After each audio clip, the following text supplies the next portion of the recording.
Hey Story Seekers, it's Nisha, and you are now listening to Nisha's Open Diary, where the stories are real and the tea is all about me.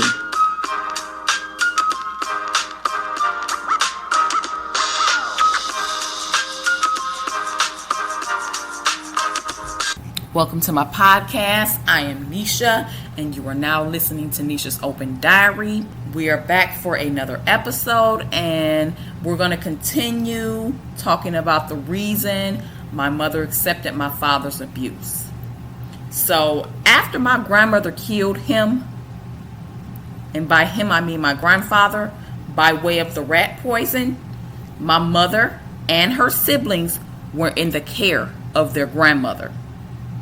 Their father's mother, I believe. And from what I've been told, she was a big woman. And by big, I mean like morbidly obese. So it was more so them taking care of her and helping her. And my mom told me about how she, along with her sister and I think maybe some cousins, would have to help their grandmother bathe and cook and basically help run the household. And they lived with her until she passed away. And then they were sent to live with their Aunt D. And from what I was told, Aunt D wasn't right. She took my mother in, but she didn't treat her and her siblings like an aunt should. And Aunt D also had her own kids. And I know she has 2 daughters, but if she has any other kids, I have no idea. And one of those cousins' name is, I'll call her O. And the other one, her sister, let's call her B. I think those are the initials of their nicknames. Because again, they are my cousins, but I don't know them at all. I don't know their kids or anything. And again, this is all due to the fact that my mother and her siblings and their kids have been exiled, shunned, disowned, if you will, because of what happened with my grandmother. And not only that, as my mother and her siblings are living with this Aunt D, she wasn't right. She didn't really completely do right by them. And not only that, my mother and her siblings received some type of money, some type of monetary assistance from my grandfather's pension or whatever money he was entitled to from his time in the military. And he received something. They received something from that. But Aunt D didn't do right with the money either. She got them stuff, but she did more for her own kids with the money. I say it like this. It was like she was taking my mother and her siblings to shop at like the Goodwill and Payless. And she taking her kids to the good stores like Nordstrom and, stores like that, more high-end stores.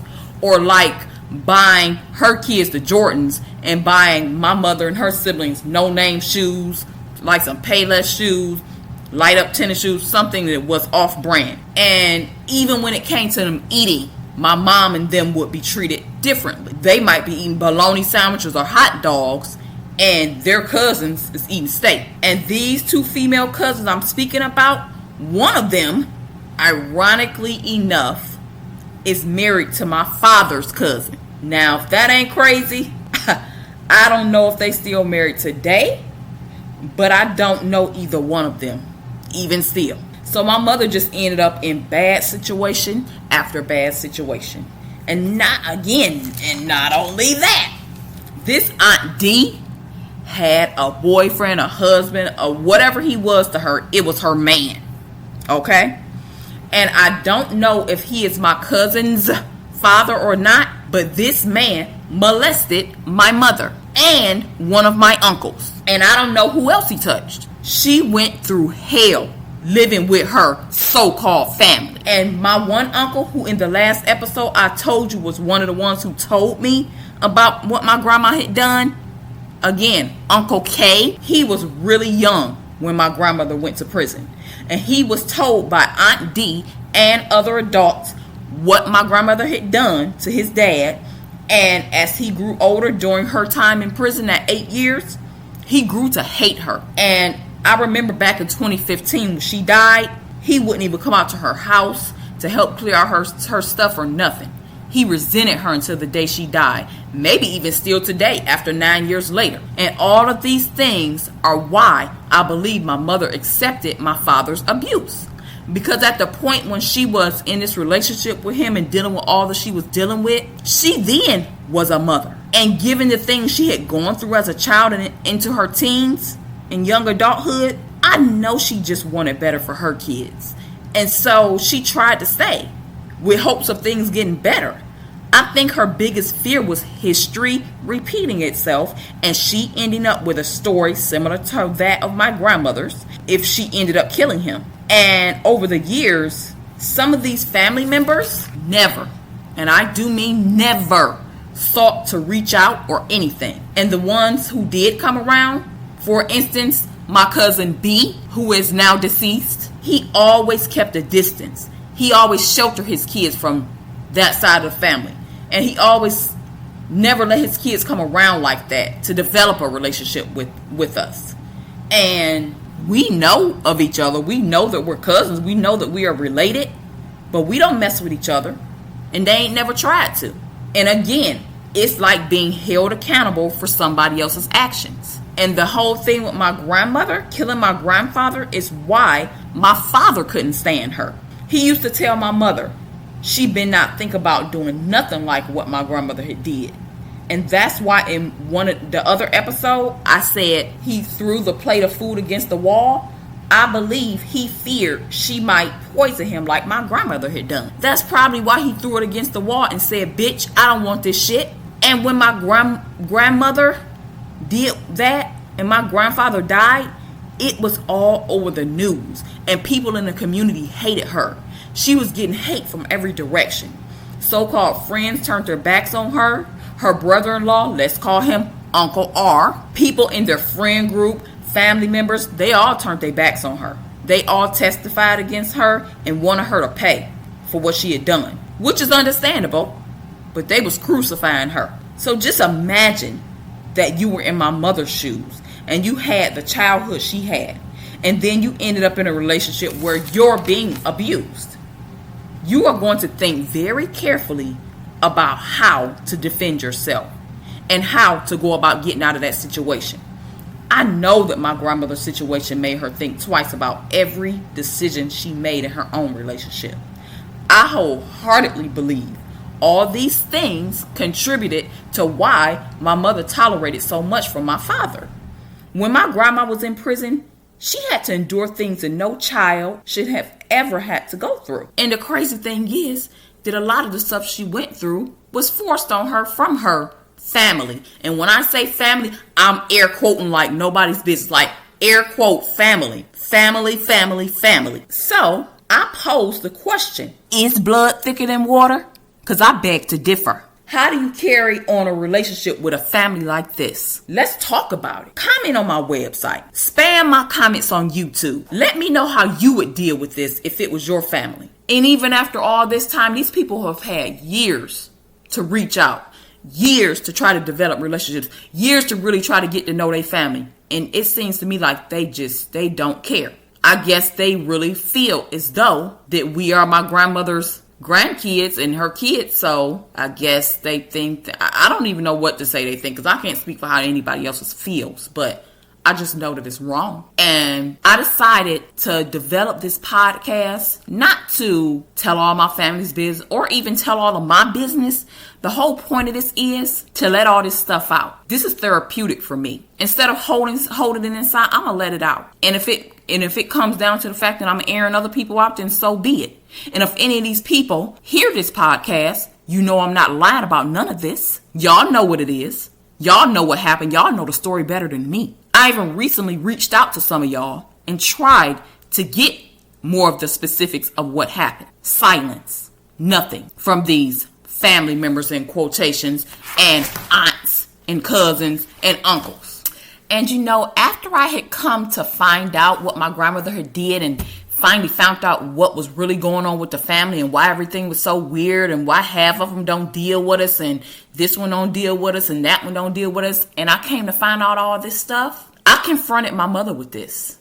And when I went to my mother and I told her, Ma, I know what happened. Uncle K, Aunt J, and cousin D told me, the look on her face was so disturbed. Like, she looked so disappointed. It's like I almost watched my mother shrink in front of my eyes. You could tell it was something she never wanted to talk about. You could tell it was something she never wanted to think about again. And you could tell that she was upset that they had told me. And I bet you, I don't know this to be true, but I guarantee she went back and probably told them, why the fuck did y'all tell Nisha that? Y'all know I ain't want my kids to know this shit. I know she did. I ain't even gotta have nobody tell me that. I know she went back and cussed their asses out or said something to them about it. And when I was living with my cousin, shortly after that, I ended up moving out of state because I got married. And as I told y'all, I was pregnant.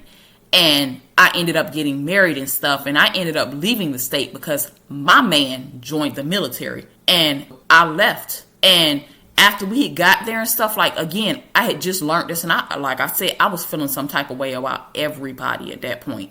I never had any intentions on ever returning to my home state. And eventually I did, but I tried so hard not to. I did not want to move back home. And even still, after I came back and I seen them and talked to them or whatever, I don't even talk to none of them now. Like, I felt some kind of way with that.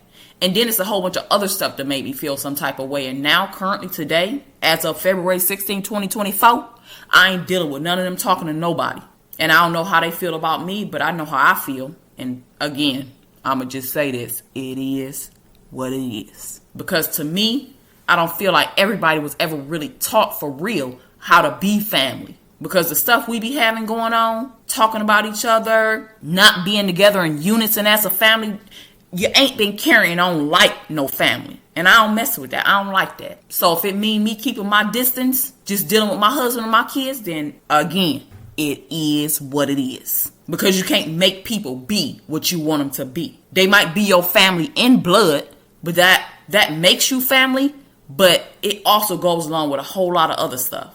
How you treat people, how you engage with people. And so, if this is how it is with your family, what would you expect from anybody else out here in this world? Because we all know how the world is. It's cold. And it seems like it's getting colder every day. And this one cousin of mine, I consider her more of a sister than a cousin. And I consider her to be my confidant. But come to find out, when I had moved out of state, I would be on the phone talking to her. I would be talking about everybody else in the family and her telling her this and telling her that.